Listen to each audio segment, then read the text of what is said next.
Nuraini di Temaram, temani malam seram. Episode malam kali ini kita akan membahas cerita pengalaman langsung yang dirasakan oleh seorang indigo. Pasti teman-teman udah gak asing lagi nih kalau aku sebutin namanya. Beliau adalah Teh Risa Saraswati. Konon katanya Teh Risa ini memiliki kemampuan supranatural yang mampu berkomunikasi dengan makhluk gaib. Pada suatu hari, seorang pekerja di BUMN, tepatnya di daerah Jawa Barat, sebutlah namanya Pak Danang. Beliau memiliki keluarga yang utuh, memiliki istri yang begitu cantik, dan juga anak yang duduk di kelas 3 SD. Istrinya bernama Bu Wanti dan anaknya bernama Danu. Namun karena pekerjaan yang Pak Danang lakukan menyebabkan dirinya tidak bisa selalu bersama keluarga, beliau sibuk harus sering pergi keluar kota. Pak Danang biasa melakukan dinas di luar kota seorang diri, tanpa melibatkan istri dan anaknya, karena tidak mungkin anaknya harus bolos sekolah atau kegiatan lainnya. Kisah horor ini bermula pada saat Pak Danang menempuh perjalanan pulang dari dinas luar kotanya. Perjalanan tersebut ditempuh selama 3 jam, dan Pak Danang melakukan perjalanan bersama sopirnya yaitu Pak Imin. Selama perjalanan mereka berdua merasakan keanehan. Jalanan yang biasanya ramai tiba-tiba terasa sangat sepi dan sunyi. Rasa-rasanya hanya mobil mereka saja yang melintas. Pak Danang pun melontarkan pertanyaan kepada Pak Imin. "Pak, kok kayaknya malam ini nggak kayak biasanya ya? Kayaknya sepi banget nih jalanan. Padahal kan biasanya banyak kendaraan yang lalu lalang di sini." Dan Pak Imin pun menjawab, "Wah iya betul Pak. Saya pikir cuma perasaan saya aja. Ternyata Bapak juga ngerasain hal yang sama toh. Atau mungkin karena ini hari Senin kali ya Pak, jadi jalanan nggak begitu padat." "Wah bisa jadi Pak. Oh iya Pak Imin, kalau semisal ngantuk kita bisa gantian nyetir ya. Jangan sampai dipaksa nyetir dalam keadaan ngantuk, takut celaka. Saya mau coba istirahat dulu biar bisa gantian nanti," kata Pak Danang gitu. Tapi ternyata teman-teman, selain keanehan jalan yang begitu sepi, Pak Danang ini juga tidak bisa beristirahat meskipun ia telah memaksa untuk memejamkan matanya. Akhirnya Pak Danang terus mengobrol dengan Pak Imin selama perjalanan, hingga suatu ketika mereka menyadari bahwa mobil yang mereka kendarai telah berada di jalan yang dikelilingi oleh hutan lebat yang begitu tinggi. Dan di sini mereka sudah merasakan perasaan yang tidak enak, badan merinding, dan pikiran tidak tenang. Namun Pak Danang dan Pak Imin saling meyakinkan bahwa semua akan baik-baik saja. "Jalan dengan penampakan hutan gini pasti kalau siang indah banget ya Pak," kata Pak Imin yang berusaha mencairkan suasana. "Wah ada betulnya juga nih Pak Imin. Saya jadi membayangkan adanya pancaran sinar matahari di ujung jalan sana," kata Pak Danang gitu. Akan tetapi tidak lama dari situ Pak Danang melakukan kesalahan besar. "Pak Imin tolong minggir sebentar dong, saya kebelet pengen kencing banget nih," kata Pak Danang kepada Pak Imin. "Loh Pak, yakin kencing di pinggir jalan begini? Kita coba cari toilet umum di depan aja ya Pak," kata Pak Imin. "Aduh Pak Imin, tapi saya udah kebelet banget ini." "Gak apa-apa lah, alam juga tahu namanya saya lagi kebelet banget. Nanti saya numpang-numpang juga deh." Wah, di luar juga lagi hujan deras banget ya teman-teman. Ketika Pak Danang sedang kencing, ia menoleh ke area sekitar dan ia menyadari bahwa tempat yang ia kencingi itu bukan hanya semak-semak, melainkan banyak sekali pohon besar yang menjulang tinggi, dan pemandangan tersebut membuat Pak Danang merinding dan menyegerakan urusannya.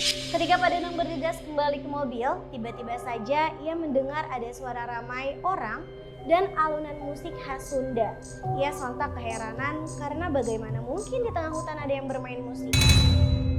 Keheranan tersebut secara tidak sadar membawa Pak Danang melangkahkan kakinya dan mencari sumber suara yang didengarnya. Lalu setelah langkah ia berjalan, betul saja Pak Danang melihat ada banyak lampu-lampu, bak perkampungan, dan orang yang berlalu lalang. Ternyata di hutan tersebut Pak Danang melihat ada sebuah pesta rakyat yang begitu megah. Pak Danang tertarik dan menghampiri pesta tersebut lebih dekat. Lalu ia melihat ada beberapa wanita berkebaya dan menari-nari di atas panggung. Lalu ia memperhatikan penonton dan semua anak-anak yang berada di situ semua menggunakan kebaya. Namun tidak lama ia menyadari semua orang yang berada di situ adalah perempuan. Tidak ada satupun laki-laki. Lalu dengan keheranan, Pak Danang bergumam, "Wah, ini semuanya perempuan. Apakah saya juga harusnya dilarang berada di sini ya?" Sambil keheranan, tiba-tiba Pak Danang ngerasa ada yang bergelayutan di tangannya. Masih dalam kebingungan, Pak Danang hanya mengibas tangannya. Dan tidak lama terdengar suara seorang perempuan dan berkata, "Aduh, sakit." Sontak Pak Danang pun langsung meliriknya. Dan ternyata yang menyentuh tangan Pak Danang adalah wanita berkebaya ungu. "Maaf Mbak, saya nggak sengaja," kata Pak Danang. Lalu wanita tersebut hanya menundukkan kepalanya dan berjalan pergi meninggalkan Pak Danang. Lalu lagi-lagi Pak Danang dibuat terkejut karena alunan musuh yang begitu ramai sebelumnya tiba-tiba saja berhenti hening dan sepi. Dan ia menyadari semua orang yang berada di situ melotot ke arahnya Pak Danang. Pak Danang pun merasa takut. Pada momen tersebut, Pak Danang tiba-tiba mendengar suara Pak Imin yang memanggil namanya dari kejauhan dan terus mendekat. "Pak, ya ampun, lama banget," kata Pak Imin. "Ya udah, ayo cepet kita pergi dulu dari sini," kata Pak Danang gitu ke Pak Imin. Setelah tiba di mobil, dengan terengah-engah Pak Danang berkata, "Ya Allah Min, tadi saya dipelototi oleh banyak wanita-wanita berkebaya di sana." "Hah? Mana ada wanita sih Pak? Apalagi pesta rakyat, saya nggak melihat sama sekali. Justru saya bingung banget kenapa Bapak bisa-bisanya berdiri di tengah pepohonan tinggi yang sangat banyak ularnya." "Ah, ngaco kamu Min. Saya beneran kok lihat wanita-wanita berkebaya dan pesta rakyat di sana." Akhirnya mereka meninggalkan tempat tersebut dan masing-masing tetap gigih tentang apa yang dilihatnya. Pak Danang dengan pesta dan wanita berkebayanya, sementara Pak Imin dengan banyaknya ular di sana. Meskipun merasa apa yang dilihatnya sangat nyata, Pak Danang juga membenarkan omongan Pak Imin bahwa apa yang dilihatnya bisa saja bukan manusia, karena ia tiba-tiba merinding lalu mendengar suara musik dan juga melihat pesta. Tidak mungkin ada pesta di tengah-tengah hutan, bukan? Singkat cerita, akhirnya mereka berhasil selamat sampai di tempat tujuan dan kembali ke rumahnya masing-masing. Tanpa menghiraukan kejadian yang baru dialaminya, Pak Danang menyimpan sendiri kejadian tersebut dan menjalani kehidupan sehari-hari seperti biasanya. Namun tiba-tiba terdengar suara ketukan pintu di rumahnya dan hanya ada Ibu Wanti di rumah tersebut. Bu Wanti pun akhirnya membuka pintu tersebut dan ternyata ada seorang wanita berbaju hijau yang begitu cantik dan memiliki kulit yang begitu halus. Namun ketika ia sedang mengaguminya, tiba-tiba saja Bu Wanti dibuat kesal oleh perempuan tersebut. Bagaimana tidak? Perempuan asing yang baru saja ditemuinya itu langsung menanyakan suaminya, "Di mana Danang? Saya mau ketemu dengannya." Bu Wanti merasa sangat geram dan menjawab, "Ya kamu siapa pagi-pagi datang ke rumah orang dengan tidak sopan? Pokoknya saya nggak mau tahu, saya mau ketemu Danang sekarang juga," sambil tersenyum dan mengelus perutnya. Dia kembali melanjutkan, "Saya istrinya." Sontak Bu Wanti pun merasa sangat terkejut dan hampir terjatuh. "Saya sedang mengandung anaknya Danang." Dan seketika perempuan tersebut memaksa masuk ke dalam rumah Bu Wanti dan duduk di ruang tamu dengan manis. Dengan penuh kebingungan dan amarah, Bu Wanti segera menelpon Pak Danang seraya berkata, "Mas, kamu punya selingkuhan ya? Ini ada perempuan hamil di rumah, ngaku-ngaku istri kamu. Aku gak habis pikir deh, kamu tega ya." Pak Danang pun sangat kebingungan dengan ocehan istrinya tersebut dan bergegas pulang. Ketika tiba di rumah, Pak Danang dan Bu Wanti bertengkar hebat karena keberadaan wanita tersebut. Pada momen tersebut, Danu pulang dari sekolahnya dan langsung berteriak hebat di ruang tamu tersebut lalu pingsan. Mendengar anaknya teriak dan pingsan, Pak Danang dan Bu Wanti pun berhenti bertengkar dan bergegas membantu Danu. Lalu setelah berusaha disadarkan, tiba-tiba Danu terbangun dan lagi-lagi teriak seraya berkata, "Ular! Ular!" Danu takut karena ada ular besar di situ. Kedua orang tua itu pun merasa kebingungan dan berusaha bertanya pelan-pelan, "Kamu lihat ular di mana, Nak?" kata ibunya. "Aku tadi melihat ada ular besar sekali, Bu, di atas kursi ruang tamu." Pak Danang dan Ibu Wanti pun teringat dengan wanita yang hamil tersebut dan segera mengeceknya. Ternyata wanita tersebut sudah menghilang.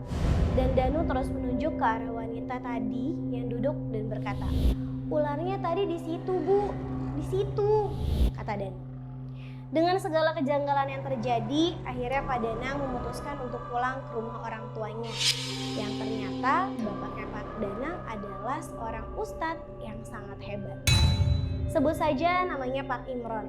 Setelah mendengar segala cerita yang dialami anaknya, Pak Imron menerawang dan menemukan jawaban siapa sosok wanita hamil tersebut dan mengapa ia mengganggu keluarga Pak Danang.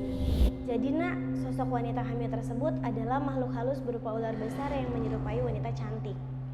Wanita tersebut marah karena kamu tidak sengaja mengincingi sosok itu. Dan kamu, tahu pesta rakyat yang kamu lihat semalam, itu sengaja diadakan agar membuat kamu terlena dan tidak dapat kembali ke dunia manusia. Tapi syukur alhamdulillah kamu bisa selamat nak, ujar Pak Imran. Dan sosok tersebut akhirnya memaafkan Pak Danang setelah melihat Doni berteriak.